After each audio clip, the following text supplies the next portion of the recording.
खणी को मनइच्छा लुट करिसंती खणी mafia जेतिकी lease नैछंती ताठारो यथेष्ट अधिक परिमाण पत्थर ताड़ी कोटी कोटी टंकारे बिक्री मध्य करिसंती। तेबे एही घटना जणा पड़िबा परे श्रीमंदिर नुआ मुख्य प्रशासक भावे जोग देइथिबा अरविंद पाढ़ी कड़ा आभिमुख्य ग्रहण करिसंती। एभली बेआईन कार्य करितिबा 19 जण खणी लीजधारींकर कारण दर्शाओ नोटिस जारी करिछि मंदिर प्रशासन। 7 दिन भितर रॉयल्टी सह आनुषंगिक व्यय एवं जोरिमाना जमा करने निर्देश दि जाइछि। सेहिपरि 7 दिन भितर हाजर होई जवाब रखिबाकू मध्य नोटिस रे कुहा जाइछि।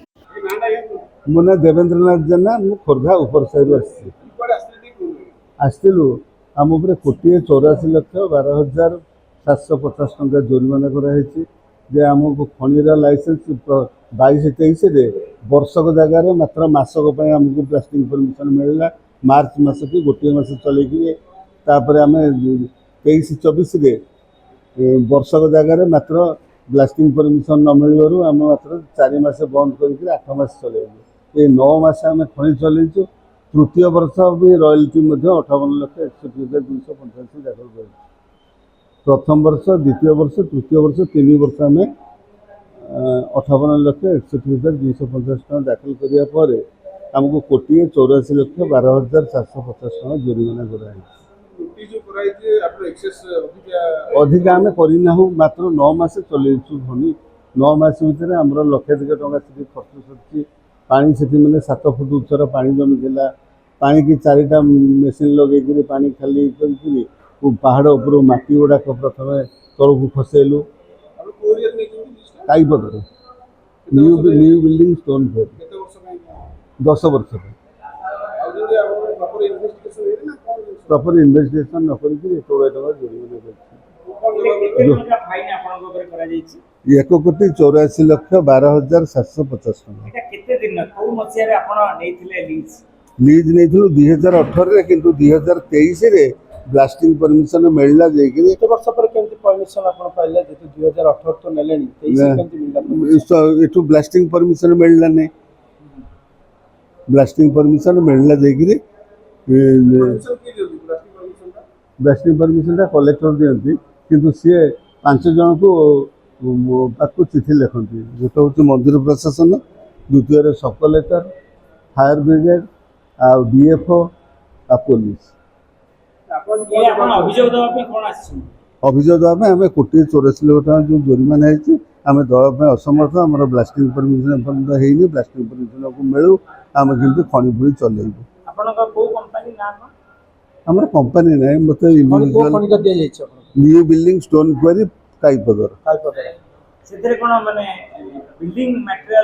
नहीं खाली चिप्स हाँ प्रेसर हम पत्थर से पहाड़ खसई प्रेसर मन को दे हाँ असमर्थ एति टंका दवाई हम असमर्थ मात्र 9 मास खनि चली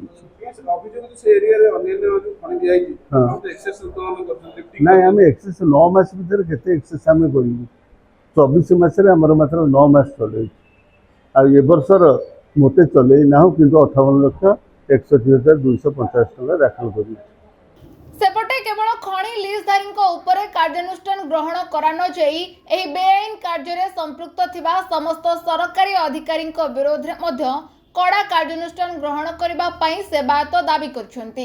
तथ्य मागिकी विजिलेंस दाखल करूँ प्रशासनिक अधिकारी तार केते संपत्ति तार कौन कार्यकलाप समस्त जिन पदार को आनी पकेबू कि मंदिर जिनस ये जो प्रकार लुट चलता बर्तमान ये नुह ये तो दीर्घ दिन धरी सब लुट चलता बहुत लोग संपृक्त अच्छा प्रकृत में सी ठीक लोक होते पूरा तदंत सामना को आनी समस्त की जो मैंने या भर अच्छा समस्त भर दृढ़ कार्यानुष्ठान हवा दरकार। शुणु कहली परा सबू जगह समस्त ये प्रकार लुट आप देखिए कौ कौ मैंने या भर अच्छा जब प्रकृत में तदंत हुए ना आखि ठार करके खाली नीलामधारी वाला धरवा यहाँ ठीक नुहे नीलामधारी धरावे जो मैंने जो अफसर मैंने संपृक्त से धरावे कौन संपत्ति ये सब जिन ना आम विजिलेंस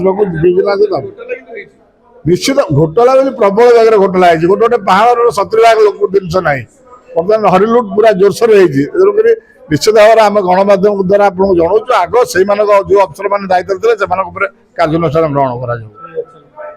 ମହାପ୍ରଭୁଙ୍କ ନାମରେ ଥିବା ବିଭିନ୍ନ ପଥର ଖଣି ଧାର୍ଯ୍ୟ ଚୁକ୍ତିକୁ ଉଲ୍ଲଂଘନ କରାଯାଇ ଅଧିକ ପଥର ଉତ୍ତୋଳନ କରାଯାଇଛି, ଯାହାଫଳରେ ଶ୍ରୀମନ୍ଦିର ପ୍ରଶାସନ କୋଟି କୋଟି ଟଙ୍କାର ରାଜସ୍ୱ ହରାଇଛି। ଏହା ଜଣାପଡ଼ିବା ପରେ 19 ଜଣ ଲିଜ୍ଧାରୀଙ୍କରୁ କାରଣ ଦର୍ଶାଅ ନୋଟିସ ଜାରି କରିଛି ଶ୍ରୀମନ୍ଦିର ପ୍ରଶାସନ। 17ଟି ନିର୍ମାଣ ପଥର ଖଣି ଏବଂ 2ଟି ମାଙ୍କଡ଼ା ପଥର ଖଣି ହୋଇ ମୋଟ 19ଟି ଖଣି ଲିଜ୍ଧାରୀଙ୍କୁ କାରଣ ଦର୍ଶାଅ ନୋଟିସ ଜାରି କରାଯାଇଛି।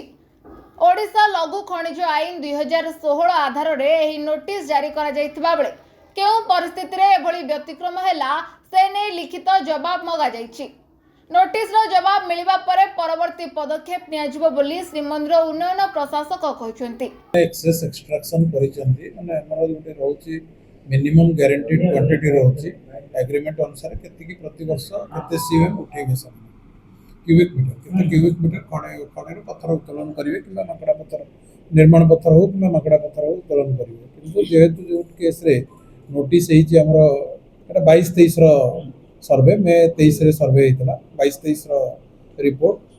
ତ ସେଇ ଉପରେ 17ଟି ଆପଣଙ୍କର ନିର୍ମାଣ ପଥର ଖଣି ଓ 2ଟି ମାଙ୍କଡ଼ା ପଥର ଖଣି ଯେଉଁଟା ଆମର ଖୋର୍ଦ୍ଧା ତହସିଲ ଏରିଆରେ ଅଛି ସେଇ ଉପରେ ଲିଜ୍ଧାରୀମାନଙ୍କୁ ନୋଟିସ୍ ହେଇଛି ଯେ ତୁମର ଏଇ ଯେଉଁ କୈଫିୟତ ତଲବ କରାଯାଇଛି ଯେ 7 ଦିନ ଭିତରେ ଯେଉଁ ନୋଟିସ୍ ହେଇଛି ଯେ ଏତିକି ଟଙ୍କା ବାନ୍ଧିବା ପାଇଁ ସେ ଟଙ୍କା ବାନ୍ଧିବା ପାଇଁ ଆଉ କାରଣ ଦର୍ଶାଇବା ପାଇଁ କାହିଁକି ଏକ୍ସେସ୍ ଏକ୍ସଟ୍ରାକ୍ସନ୍ କରାଗଲା। ସାର୍ କେତେ ଏକ୍ସଟ୍ରାକ୍ସନ୍ କରାଯାଇଛି ସେଇଟା ଶୁଣନ୍ତୁ ସେଟା ପ୍ରତ୍ୟେକ କେସ୍ ଟୁ କେସ୍ ଭେରି କରୁଛି। ସୋ ତାଙ୍କର ଯେଉଁତିକି ମାଇନିଂ ପ୍ଲାନ୍ରେ ରହିଛି ମାଇନିଂ ପ୍ଲାନ୍ରୁ ଉର୍ଦ୍ଧ୍ୱ ଯେଉଁଠି ଉଠେଇଛନ୍ତି ସେମାନଙ୍କୁ କୈଫିୟତ କରାଗଲା। ସାର୍ ଏଇଟା 2022 ମସିହାରୁ ଆଜି ପର୍ଯ୍ୟନ୍ତ ସାର୍ କ'ଣ ଆକ୍ସନ ନେଇଥିଲେ ଆପଣ ମାନେ ସ୍ପଟ୍ ଭେରିଫିକେସନ କରିଥିଲେ କି ସେମାନଙ୍କୁ ହାଜର କରିବା ପାଇଁ କିଛି ନୋଟିସ୍ ଦେଇଥିଲେ? ଡ୍ରୋନ୍ ମାଧ୍ୟମରେ ସର୍ଭେ କରାଯାଏ। ଡ୍ରୋନ୍ ମାଧ୍ୟମରେ ସର୍ଭେ ରିପୋର୍ଟ ଆସିଲା ପରେ ସେ ଅନୁସାରେ ଏଟା କଣ୍ଟିନ୍ୟୁଅସ୍ ଲଙ୍ଗ ଟର୍ମ ଲିଜ୍ ଖଣି ଗୁଡ଼ା ଏଟା ନାହିଁ ଯେ ତାଙ୍କର ବର୍ଷିକିଆ ପ୍ରତିବର୍ଷ ରିନ୍ୟୁ କରାଯାଉଛି। ସୋ ଯେତେବେଳେ ରିପୋର୍ଟ ଆସୁଛି ସେଇ ରିପୋର୍ଟ ବଳରେ ଆମେ ତାକୁ କୈଫିୟତ ତଲବ। ସାର୍ ଏଇଟା କ'ଣ 22 ଆଉ 23 ମସିହାର ରିପୋର୍ଟରେ ସେମାନେ ଖଣି ଏକ୍ସଟ୍ରାକ୍ସନ୍ ଅଧିକ କରିଥିଲେ ଏବଂ ତା ପରବର୍ତ୍ତୀ ସମୟରେ 2024 ହେଲାଣି ଏ ସମୟ ଭିତରେ ଏବେ 23-24ର ଆମର ପାଖରେ ରିପୋର୍ଟ ବି ହସ୍ତଗତ ହୋଇନି ସେଟା ଆସିଲେ ଫେର ସେ ଅନୁସାରେ ମଧ୍ୟ ପଦକ୍ଷେପ ନିଆଯିବ। ସାର୍ ବଡ଼ କଥା ହେଉଛି ସେ ଖଣି ସେ ଖଣି ତ କୌଣସି ଅଧିକାରୀଙ୍କ ଦାୟିତ୍ୱରେ ଥିବ ସେଇ ଜିଲ୍ଲା ପ୍ରଶାସନ ଅଧୀନରେ ଯେହେତୁ ଖଣି ଅଛି ଖଣି ଏବେ ଯୋଉଟା ନିୟମ ଏବେ ଆପଣ ଜାଣିଥିବେ ରାଜସ୍ୱ ନିୟମ ବଦଳି ଗଲାଣି। ଆଗରୁ ଯୋଉଟା ଆମର ଖଣିର ନିୟମ ଲିଜ୍ ଦାରି ଆମର ରହୁଥିଲେ କମ୍ପିଟେଣ୍ଟ ଅଥରିଟି ସବ୍ କଲେକ୍ଟର ରହୁଥିଲେ ନିୟମ ଅନୁସାରେ ତହସିଲଦାର ଥିଲେ କିନ୍ତୁ ଆମର ସବ୍ କଲେକ୍ଟରଙ୍କୁ ଅଥରାଇଜ୍ କରାଯାଇଥିଲା। କିନ୍ତୁ ଏବେ ମାଇନିଂ ଡିପାର୍ଟମେଣ୍ଟକୁ ସବୁ ଖଣି ହ୍ୟାଣ୍ଡ ଓଭର ହେବ ବୋଲିକି ଗଭର୍ଣ୍ଣମେଣ୍ଟ ଇଏ କରିଛି steel and mines ଡିପାର୍ଟମେଣ୍ଟକୁ। Show accordingly ଆମର କରେସ୍ପଣ୍ଡେନ୍ସ ମଧ୍ୟ କରାଯାଇଛି ଷ୍ଟିଲ୍ ଆଣ୍ଡ ମାଇନ୍ସ ଡିପାର୍ଟମେଣ୍ଟ ସହିତ ଯେ ତାଙ୍କର ମାଇନିଂ ଅଫିସରକୁ ସେମାନେ କହିବେ ଆମେ ତାଙ୍କୁ ଖଣି ଗୁଡ଼ା ହ୍ୟାଣ୍ଡ ଓଭର କରିବୁ। ସେଟା କୋଉ ମସିହାରୁ ସେ ଏଇ ନିୟମଟା ଲାଗୁ ହେଲାଣି ସାର୍? ଏଇଟା ଏବେ ହେଇଛି 2023।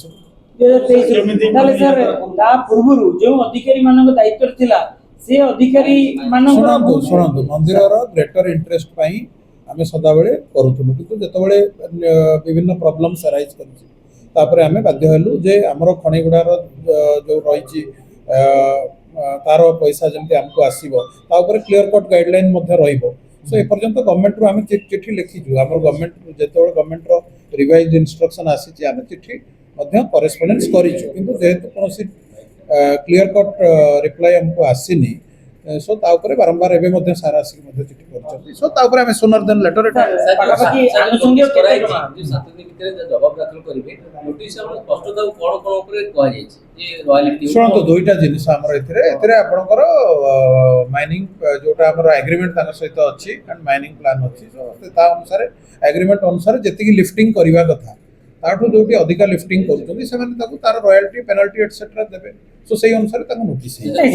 ବଡ଼ ପ୍ରଶ୍ନ ହେଉଛି ଯେଉଁ ଅଧିକାରୀ ମାନଙ୍କ ଦାୟିତ୍ୱରେ ଥିଲା ଏଇଟା ଗୋଟେ ଜିନିଷ ଡ୍ରୋନ୍ ସର୍ଭେ ନହେଲେ ମ୍ୟାନୁଆଲ ମେଜରମେଣ୍ଟଟା ହେଇପାରିବନି। ଅନଲାଇକ୍ ଅଲଗା କୌଣସି ଗୋଟେ କାମ ଚାଲିଛି ମ୍ୟାନୁଆଲ ମେଜରମେଣ୍ଟ ହେଇଯିବ। ଏଇଟା ଡ୍ରୋନ୍ ସର୍ଭେ ମାଧ୍ୟମରେ ହୁଏ। ଆମର ମାଇନିଂ କନସଲଟାଣ୍ଟ ଯିଏ ରହିଛନ୍ତି ସେ ମାଇନିଂ କନସଲଟାଣ୍ଟ ସେଇ ଯେଉଁ ଅଧିକାରୀ ମାନଙ୍କୁ ତଦନ୍ତ ପରିସରକୁ ଅଣାଯିବ କି ତାଙ୍କ ଶୁଣନ୍ତୁ ଯୋଉଠି ଆମର ଇଏଟା ରହିଛି ଲିଜ୍ ଧାରୀ ଯିଏ ନେଇଛି ଏକ୍ସଟ୍ରାକ୍ସନ୍ ଯୋଉଠି ରହୁଛି ତାଙ୍କର କୈଫିୟତ ଆସିଲା ପରେ whatever जोटा भी आसला पर से माने यदि टंका ताकर डिपोजिट न करिवे किंबा ताकर कोनोसी सैटिस्फैक्टरी कैफियत आसीबो नाही ता ऊपर पदक्षेप विहित पदक्षेप निया सर जिवो जो अधिकारी मानक दायित्व थिला सेमान मते तदंत परिषद भितर आसी अधिकारी माने जो अधिकारी दायित्व रहितला जे ई खणिटा ई अधिकारी दायित्व से माने केमति अधिक उत्तोलन कले अधिक उत्तोलन ताको एटा गोटे एरिया नाही जे लिमिटेड एरिया नाही जे के जाय कि गोटे दिन रे आपण देखि देले जाय कि देखि दे परिबे जे एटा उत्तोलन केते हिच सो सेति लागि म कहली ड्रोन सर्वे माध्यम रे तार एग्जैक्ट एक्सट्रैक्शन टा कैलकुलेट हुए एंड अकॉर्डिंगली जति कि आसुची जोटा एक्सट्रैक्शन से अनुसार हमरा एमजीक्यू केते ताको अलाउड हिची एक्सट्रैक्शन पाई सही वर्ष प्रत्येक वर्ष गोटे एटा लॉन्ग टर्म माइनिंग प्लान आपण 10 वर्षिया लॉन्ग टर्म लीज एटा सब एटा हमर 21 22 रु आरंभ हिची जेतु कोविड परे परे आरंभ हिची 21 22 रु कंटिन्यू करछि एटा थर्ड ईयर चली छि तबे जारी करा जायतिबा नोटिस रो खिलाफ कले खणीर चुक्ति पत्र रद्द करा जिवो सेबटे महाप्रभुको नारे थिबा खणी गुड़िकरे कोटी कोटी टंकार घोटाला होइथिबा बेले केवल खणी लीजधारीको उपरे कार्यानुष्ठान को नापसंद करछंती सेबायत एही बेआईन खणी लूट मामला रे जड़ित थिबा सरकारी अधिकारीको विरोध रे कार्यानुष्ठान ग्रहण करबाकू दाबी करिसंती वरिष्ठ सेवायत Vinayak Das Mahapatra. Bureau report now Odisha news. Latest news update पाई www.nowodisha.com को लॉगिन करंतु।